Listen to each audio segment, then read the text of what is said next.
하나님이 우리 모두에게 이 새로운 새해를 살게 하신 것이 참 감사하고 놀라운 일인 줄로 믿습니다. 내가 가진 모든 게 다 하나님의 선물이죠. 그런데 그 중에서도 시간이라고 하는 선물은 우리가 잘 감지하지 못하지만 너무나 큰 하나님의 은혜의 선물인 줄로 믿습니다.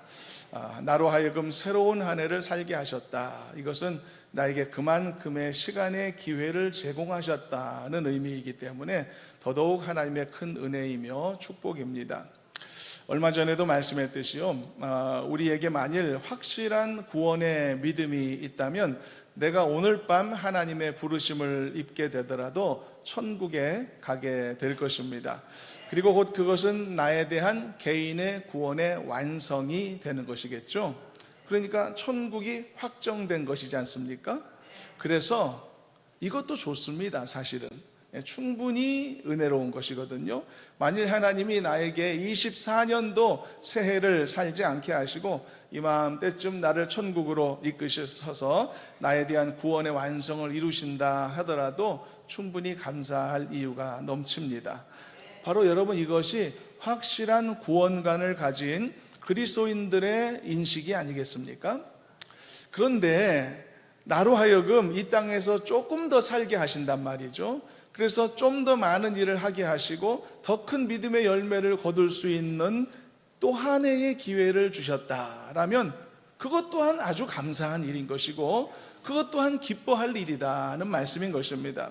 그래서 우리는 이 새해를 시작하면서 단지 1년을 더 산다라고 하는 이 어떤 양적 개념으로 인해서 기뻐하는 그런 기쁨보다는 하나님이 나에게 또 한 번의 기회를 제공하셨다라고 하는 점에서, 그래서 내가 기회를 받았다라고 하는 사실에 대해서, 그래서 나는 이 기회를 멋지게 살릴 수 있는 시간을 얻었다라고 하는 것에 대해서 감사할 수 있는, 그래서 그것 때문에 기뻐하고 감사하는 그런 좀 더 높은 차원의 감사가 우리 가운데 있었으면 좋겠습니다. 하나님은 나에게 착한 일을 더 많이 할 수 있는 기회를 제공하신 것입니다. 나에게 맡겨주신 일을 더 잘할 수 있는 기회를 제공하신 것입니다. 나에게 맡겨주신 가족을 한 해 더 돌볼 수 있는 기회를 허락해 주신 것입니다. 내가 더 많은 것을 위해서 소망으로 기도할 수 있는 시간을 나에게 허락해 주신 것입니다. 바로 이런 기회들이 1년이라고 하는 이 시간을 통해서 하나님이 나에게 제공해 주셨다는 것이죠. 바로 이런 의미로서 단지 한 해를 더 산다는 막연한 기쁨이 아니라 이 한 해를 통해 하나님이 나에게 제공하실 모든 은혜로운 것들을 헤아려 보면서 진정한 기쁨으로 하나님 앞에 영광 돌리는 이 예배가 되고 여러분들이 되기를 간절히 소망합니다. 오늘 레위기에 나오는 절기 한 가지를 좀 살펴보려고 하는데요.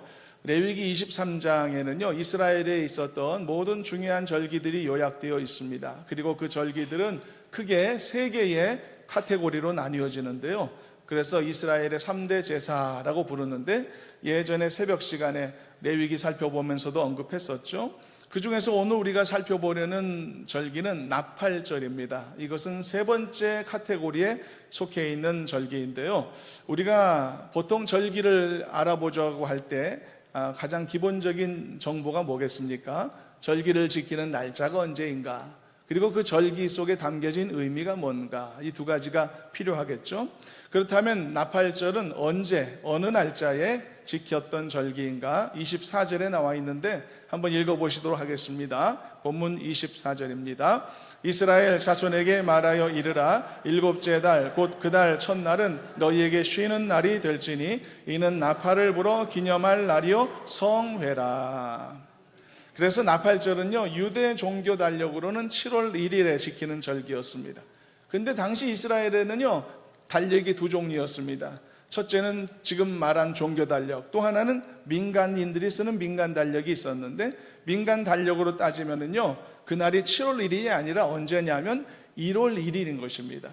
그러니까 새해 첫날이라는 뜻입니다. 그래서 이 절기가 어떤 의미인가를 이제 짐작할 수가 있죠. 그래서 나팔절은요 새해 첫 달 첫날에 새해를 축하하는 절기로서 하나님 앞에 드려졌던 그런 절기였다는 뜻입니다.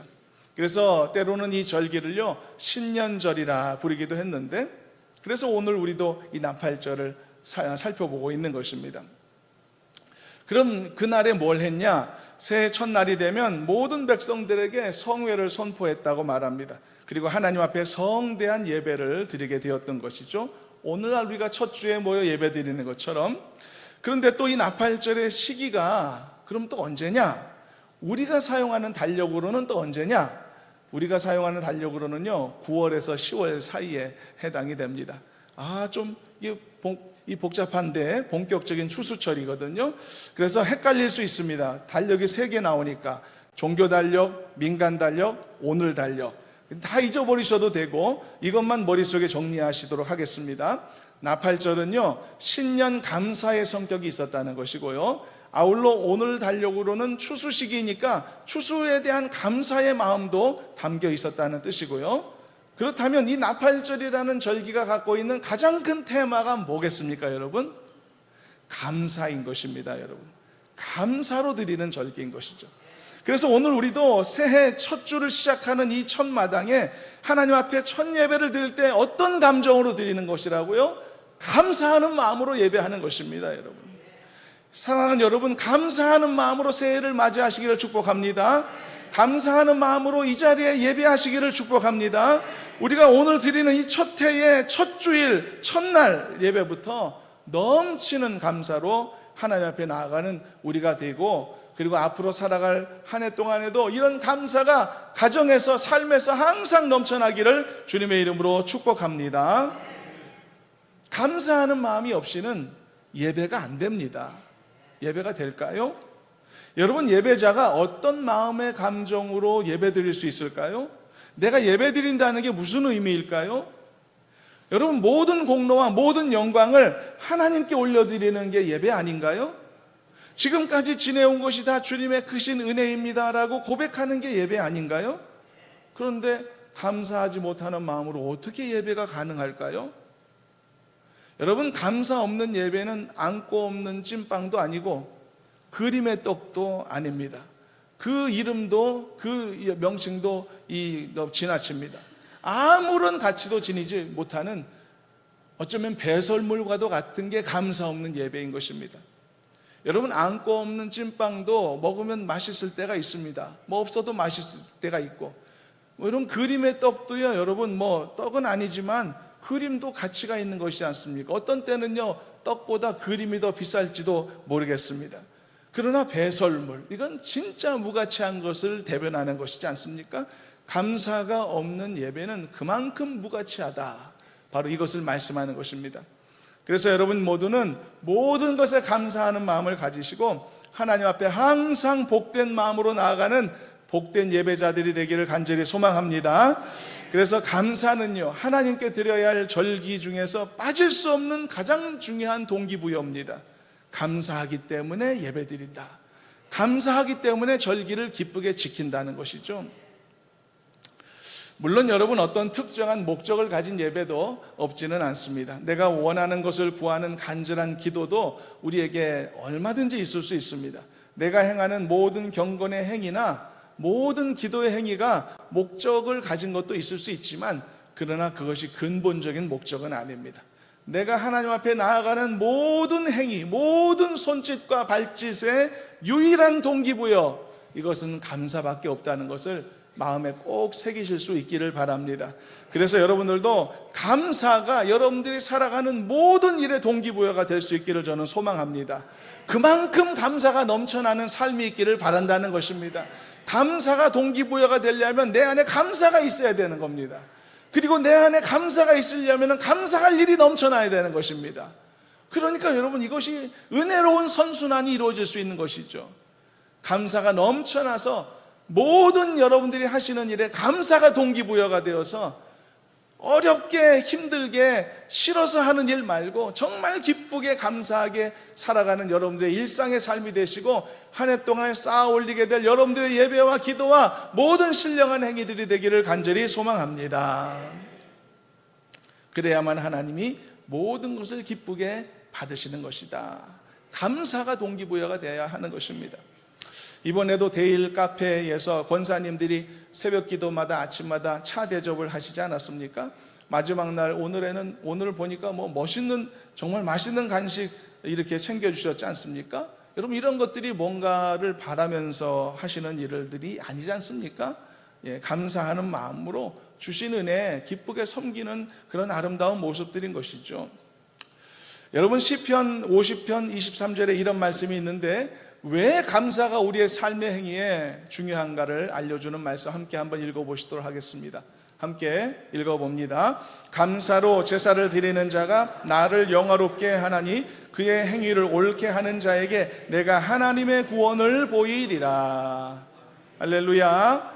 이 말씀에 따르면 모든 예배가 같은 예배가 아니라는 거죠. 하나님을 영화롭게 하는 예배가 따로 있다는 이야기죠. 그게 바로 어떤 예배냐? 감사로 드리는 예배다. 이처럼 나의 모든 행위에 감사가 덧붙여지게 되면 나의 삶이 의미를 갖추게 되는 겁니다. 성경 한 군데 더 읽어보도록 합니다. 고린도후서 4장 15절 말씀인데요, 한번 이것도 함께 읽어보도록 합니다.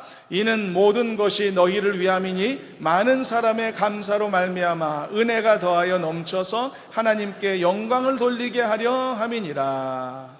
할렐루야. 사람들이요, 하나님께 감사를 드리게 되면 은혜가 넘쳐난다고 말합니다. 그리고 결과적으로 하나님께 영광이 돌려진다라고 말하는 거죠. 여러분, 내가 하나님에게 영광 돌리는 성도가 된다는 게 얼마나 감사한 일이고 자랑스러운 일입니까? 근데 그 방법이 따로 있는 게 아니라는 뜻입니다. 감사하는 일상을 사는 것, 감사로 예배하는 자가 되는 것, 바로 그렇게 되면 나는 하나님께 영광 돌리는 성도가 되는 것입니다.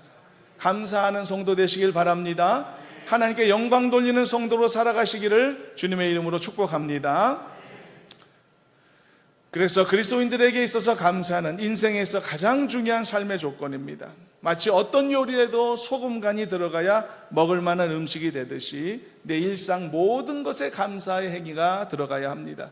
바로 이 감사를 하나님께 강하게 표현하는 절기가 오늘 살펴보고 있는 나팔절기인 것이죠.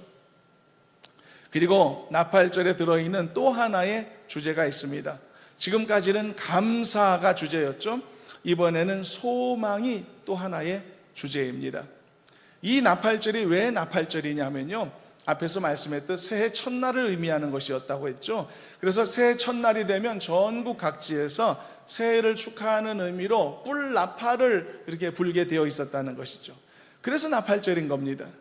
보통 여러분, 새해가 되면은 사람들의 일반적인 정서가 있지 않습니까? 아마 오늘날에도 크게 다르지는 않을 것 같은데요, 그것은 새로운 한 해 앞에 선자가 가질 수 있는 기쁨의 감정이겠죠. 그런데 새해를 맞는 세상 사람들의 기쁨은요, 단지 지난 시간을 잘 살아온 것에 대한 기쁨에 그칠 때가 많습니다. 그러니까 과거 지향적 형태의 기쁨인 경우가 대다수라는 거죠. 잘 살아왔구나, 잘 버텼구나, 그것도 좋습니다. 그런 감정도 필요하죠.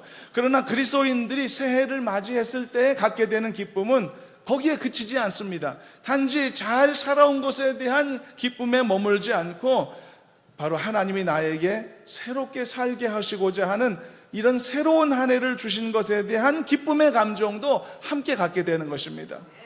그래서 살아온 것에 대한 기쁨은 과거 지향적 의미의 기쁨이라 할 수 있다면, 이제 앞으로 살게 될 것에 대한 기쁨은 미래 지향적 의미의 기쁨이 되는 것이죠. 이것을 우리가 한 단어로 표현할 때 소망이라고 표현하는 것입니다. 소망도 기쁨의 한 부류이니까요, 여러분. 그래서 여러분, 우리가 예를 들어 생일을 맞이하면 생일 축하하지 않습니까? 이것은 주로 지나온 것에 대한, 잘 한 해 동안 살아온 것에 대한 기쁨의 의미를 갖죠. 그래서 생일 축하는 대부분 과거 지향적 의미의 기쁨을 나누는 것이죠. 우리가 지난 주일 오후에 각 셀들이 축하 케이크를 잘랐지 않습니까? 인증샷을 보낸 셀들도 많으신데 한 해 동안 잘 지내온 것에 대한 기쁨을 나눈 것 아니었습니까? 그런데 그리스도인들의 기쁨과 축하는 여기에 한 가지 기쁨이 더 추가된다라고 지금 말씀한 것입니다. 그것이 우리를 또다시 살게 하시고 그리고 또다시 승리하게 하실 것에 대한 소망에 관련된 기쁨이다, 그런 말씀인 것이죠. 그래서 여러분, 그냥 우리가 단순히 새로운 한 해가 도래했으니 기분 좋고 즐겁다, 그런 뜻이 아니라 지난 한 해 돌아보며 하나님께 감사하고, 또 새로운 한 해 주심을 생각하며 하나님 앞에 소망의 의미에 감사를 두는 것, 그런 의미가 나팔절기다라고 말씀하고 있는 것입니다. 그래서 나팔절은요, 하나님 앞에 감사하고 영광 돌리며 새로운 한 해를 맞이하는 자의 즐거움의 기쁨, 그리고 또한 소망까지도 표현하는 아주 유쾌한 기쁜 절기였다라고 하는 것을 우리가 알 수가 있습니다. 때로는 여러분, 우리도요, 하나님께 감사의 예배를 드리는 순간이 있습니다. 어떤 특정한 은혜를 베푸셨을 때도 감사 예배를 드리기도 하고, 추수감사, 맥주감사처럼 베푸신 은혜를 기억하며 감사를 드리기도 합니다. 그럴 때마다 우리가 기억해야 될 것이 있습니다. 이런 감사는 단순히 고맙고 감사한 우리 자신의 감정을 표현하는데 주목적이 있는 게 아닙니다. 이 모든 것을 베푸신 하나님을 기억하는 데 목적이 있는 겁니다. 그래서 하나님께 영광을 돌리는 데 목적이 있는 것입니다. 나의 기쁨에 목적이 있는 게 아니라는 뜻입니다. 하나님께 영광 돌림에 목적이 있는 것이다. 그래서 하나님 앞에 영광 돌릴 수 있는 것이기 때문에 내 기쁨의 감정도 사용될 수 있는 것이죠. 그래서 내 기쁨이 주된 목적이 아닌 것입니다. 오직 우리의 절기와 우리의 모든 예배는 하나님께 초점이 맞춰져 있는 거죠. 그래서 하나님 앞에 영광 돌리는 예배가 되어야만 할 줄로 믿습니다. 지금까지 나팔절의 의미가 첫째는 감사, 둘째는 또 다른 의미의 기쁨과 감사죠. 바로 소망의 기쁨. 그리고 또 한 가지가 이제 연결되어 있는데요. 이 나팔절에 연이어서 또 하나의 절기가 있었습니다. 그것이 바로 속죄일이라는 절기입니다. 이 속죄일은요, 나팔절에서 열흘 후에 드렸던 절기였는데요. 바로 정리해 보면 그렇습니다. 그래서 나팔절과 속죄일이 연달아 있었단 말이죠. 그래서 이 시즌은 한마디로 이렇게 정리해 보면은, 첫째는 지난 한 해를 잘 살아온 것에 대한 감사가 포함되었던 것이고요, 둘째는 앞으로 살게 할 새로운 한 해에 대한 소망이 포함되어 있었던 것이고요, 그리고 셋째는 이제 지난 한 해를 확실하게 털어내고 새로운 마음으로 이제 한 해를 맞이할 수 있도록 속죄의 기쁨까지 포함되어 있었다, 그런 이야기가 됩니다. 그러니까 새해를 맞기 위해 필요한 모든 것이 갖추어져 있는 완벽한 한 세트였다, 그런 이야기가 되겠습니다. 그래서 이 속죄일이 이 나팔절이 갖고 있는 이 감사라는 테마와 이 속죄일이 갖고 있는 의미가 절대 다르지 않습니다. 연결성을 갖고 있는 것입니다. 왜냐하면 여러분, 용서받는 게 기쁩니까, 안 기쁩니까? 용서받으면 감사합니까, 안 감사합니까? 기쁘고 감사한 일이 아니겠습니까? 그래서 이 속죄일도 감사의 테마와 연결된 겁니다. 그래서 이 시기는요, 당시 이스라엘 백성들에게 가장 풍성하고 여유롭고 기쁜 시기가 될 수가 있었던 것이죠. 그런데 여러분, 속죄가 기쁨이 되려면 조건이 필요합니다. 뭐냐면요, 속죄가 기쁨이 되고 감사가 되기 위해서는 이 속죄가 완성되어야 한다는 전제가 있습니다. 그러므로 속죄의 완성을 위해서는 과정이 필요하겠죠. 그러므로 이 속죄의 과정은 당연히 고통이 뒤따르기도 하고 부끄러움이 뒤따를 수가 있을 것입니다. 그러나 이 속죄가 완성이 되고 하나님이 나의 속죄를 받으시면 이제 이 속죄는 또 다른 차원의 기쁨과 감사의 이유가 된다는 사실입니다. 그래서 여러분, 속죄하는 과정은 힘든 게 맞죠. 그러나 꺼려지는 것도 맞고요. 그러나 새해를 맞이하는 시즌에 어울리지도 않는 것 같지만, 그럼에도 새해를 시작하는 출발 시점에 이 속죄일이 함께 놓여 있었다는 사실은 매우 중요한 것을 우리에게 알려주고 있는 것입니다. 그래서 하나님께서는요, 새로운 한 해의 시작을 위한 준비가 무엇인지 또 하나를 알려주신 것이죠. 그리고 이스라엘이 그 당시 뭘 원하셨는지도 분명하게 보여주신 것이죠. 그렇습니다. 이 속죄의 절기는 한 해를 살기 위한 준비로서 우리에게 엄청난 의미를 갖고 있는 것입니다. 당연히 새로운 한 해를 시작할 때 모든 사람들이 그래도 내가 잘 살아왔다, 보람과 감사, 또 앞으로 살 것을 기대하는 소망과 기대감, 당연한 것이죠. 그러므로 새해를 이 맞는 시점에 우리가 감사로 행복함으로 맞는 것은 틀린 마음 자세가 절대로 아닐 것입니다. 이것 때문에 우리가 하나님 앞에 죄송할 일도 없습니다. 기쁘고 감사하고 이 감사의 노래를 부르는 것도 이상한 일이 아닙니다. 그러나 새로운 한 해를 시작하면서 하나님께서 또 하나 중요하게 명령하셨던 것이죠. 한 해 동안 지었던 잘못들, 그리고 실수들, 허물들, 내 안에 정리되지 않았던 복잡한 것들 다 정리하라는 겁니다. 다 자백하라는 것이고, 대속죄 제사를 통해서 모두 씻음 받으라는 것입니다.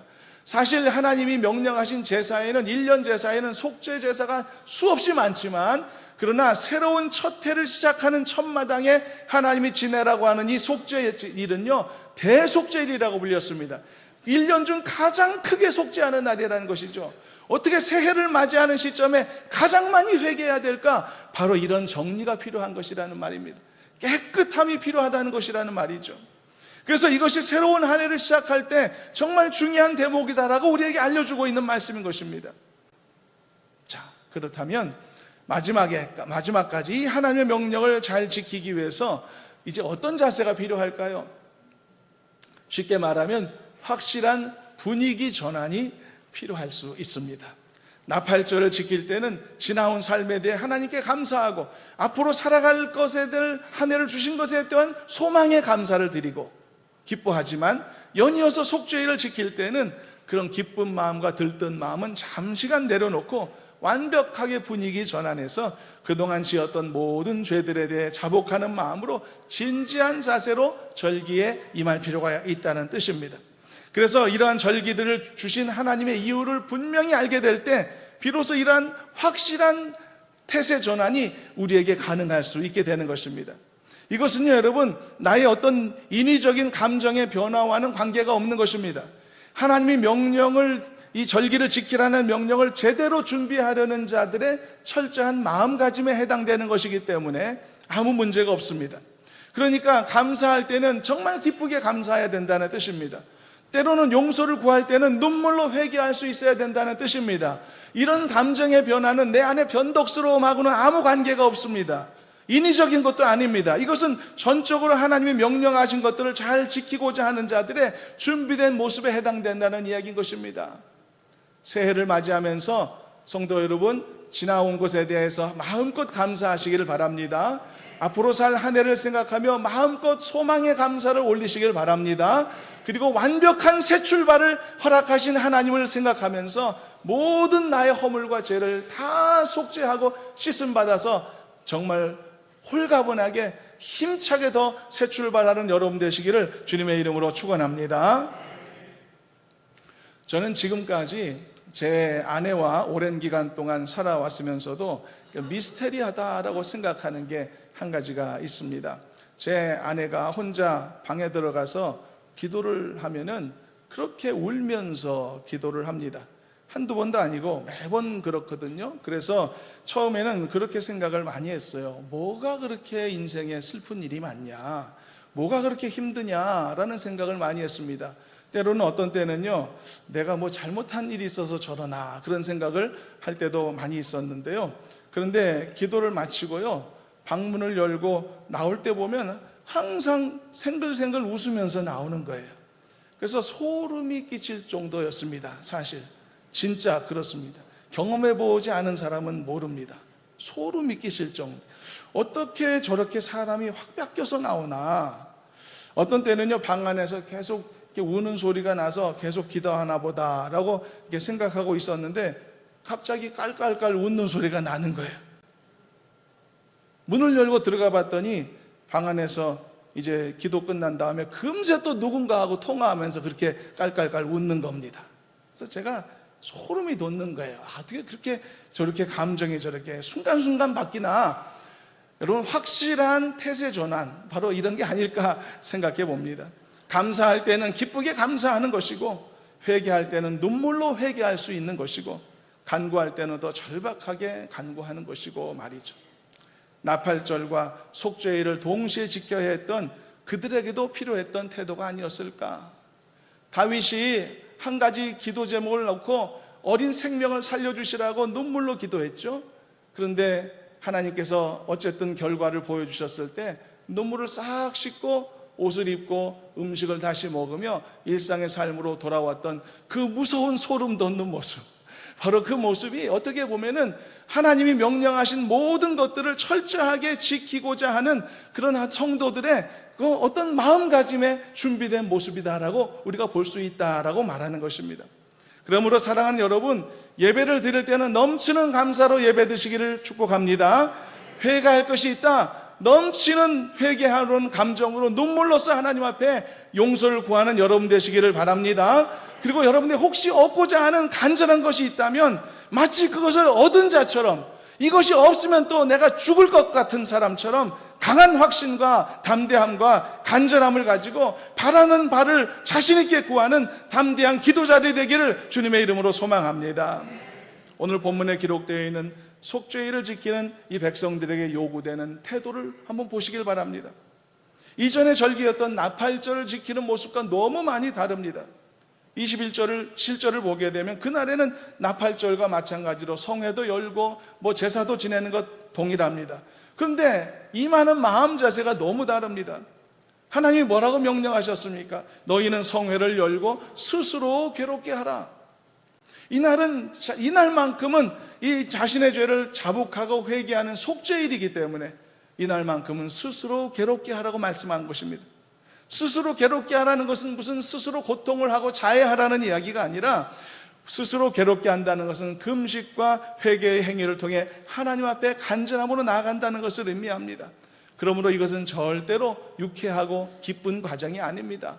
속죄의 과정은 즐겁지 않습니다. 고통스러운 것이죠. 그러나 과정입니다. 과정. 그래서 이 속죄일을 제대로 감당하기 위해서는 나팔절과 같은 즐거운 기분 또는 일상의 삶에서의 느슨한 마음을 확실히 끊어낼 필요가 있었던 것이죠. 그래서 이 순간만큼은 진지하고 엄숙한 마음가짐으로 임할 수 있어야 했다는 것입니다. 그래서 우리는 왜 하나님께서 이 속죄일에 관한 규정을 이렇게 엄격하게 세우셨는지 이제는 충분히 이해가 될 수 있을 것이라고 생각합니다. 죄에 대한 용서를 구하는 과정, 또 죄를 용서받는 과정, 이 모든 과정은 어떤 사람도 함부로 대할 수 없는 엄숙하고 진지한 과정입니다. 왜냐하면 용서받느냐 아니냐를 결정짓는 중대한 그런 문제이기 때문입니다. 그래서 엄숙하게 하나님이 지키라고 말씀했던 것이죠. 그렇지만 우리가 알아야 될 것이 있습니다. 속죄는요, 이 속죄의 과정이라는 것입니다. 속죄의 과정은 괴롭지만 하나님이 우리의 죄를 용서해 주셨을 때 여러분 기쁩니까? 안 기쁩니까? 아까 말씀했지 않습니까? 감사합니까? 안 감사합니까? 감사한 일이라고 말씀했지 않습니까? 그러므로 여러분, 이거는 여러분 속죄일이 며칠 지키는지 아십니까? 속죄일은 하루입니다. 나팔절 신년감사는 얼마나 지키는지 아십니까? 일주일입니다.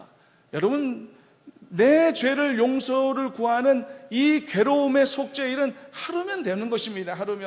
하루만 정해서 하나님 앞에 모든 나의 허물과 죄, 지난 한 해 동안 지었던 나의 잘못들을 다 용서를 구하고 그리고 다 정리하는 것이죠.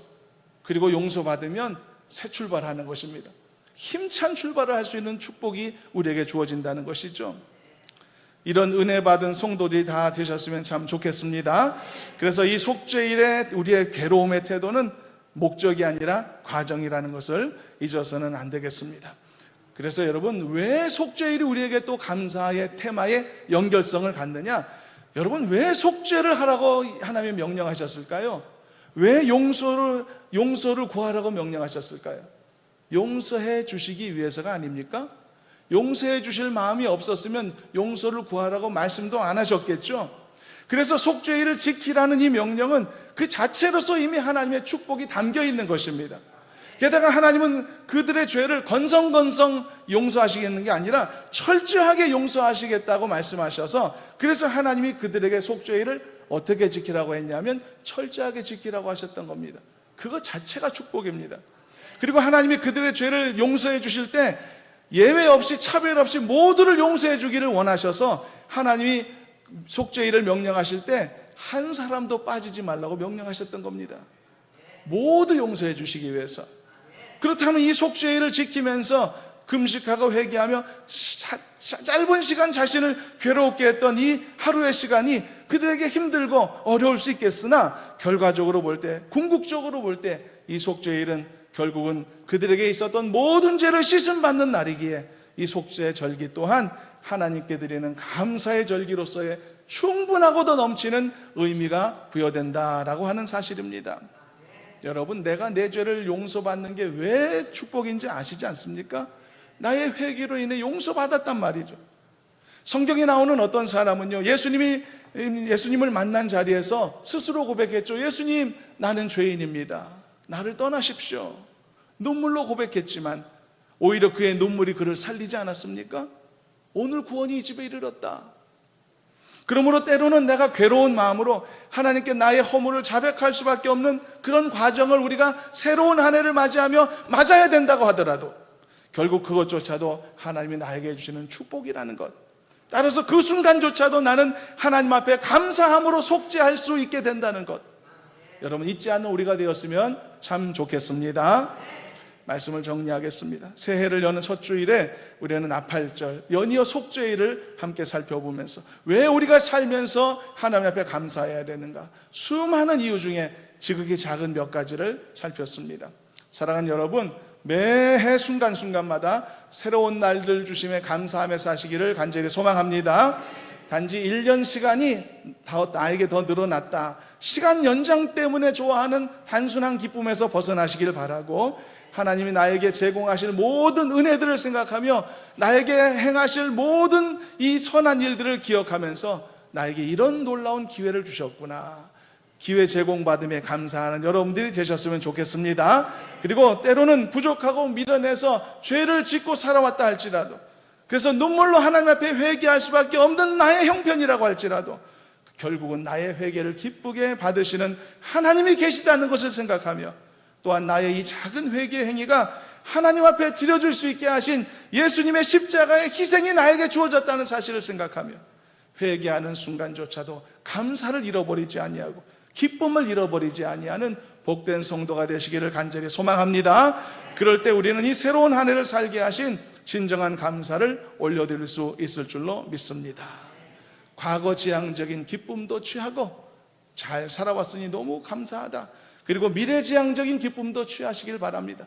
앞으로 살게 하실 건 너무 감사, 기회를 주신 건 너무 감사, 그리고 나에게 있었던 모든 허물들을 회개하고 그리고 나를 용서해 주실 그 은혜를 생각하며 완벽한 새 출발을 하게 하시는 그 기쁨과 감사도 아울러 취하시기를 바랍니다. 한 해 동안 동행하실 주님을 바라보며 하나님 앞에 감사로 첫 주를 여는 우리 모두가 되기를 주님의 이름으로 축원합니다. 기도하겠습니다. 하나님 아버지, 감사합니다. 축복과 사랑하심 속에 새로운 한 해를 열고 첫 주일 첫 시간에 하나님 앞에 감사로 신년 예배 드리게 하심을 감사드립니다. 하나님 아버지, 살아온 것에 너무 감사하고 앞으로 살게 하실 기회 주심에 감사하고 완벽한 새 출발을 위해 나의 모든 죄를 용서하라 하도록 명령하시고 속죄의 은혜를 베풀어 주심에 또한 감사합니다. 잘 준비하여서 후회 없이 힘있게 보람차게 한 해를 열도록 인도해 주옵소서. 예수님의 이름으로 기도하옵나이다. 아멘.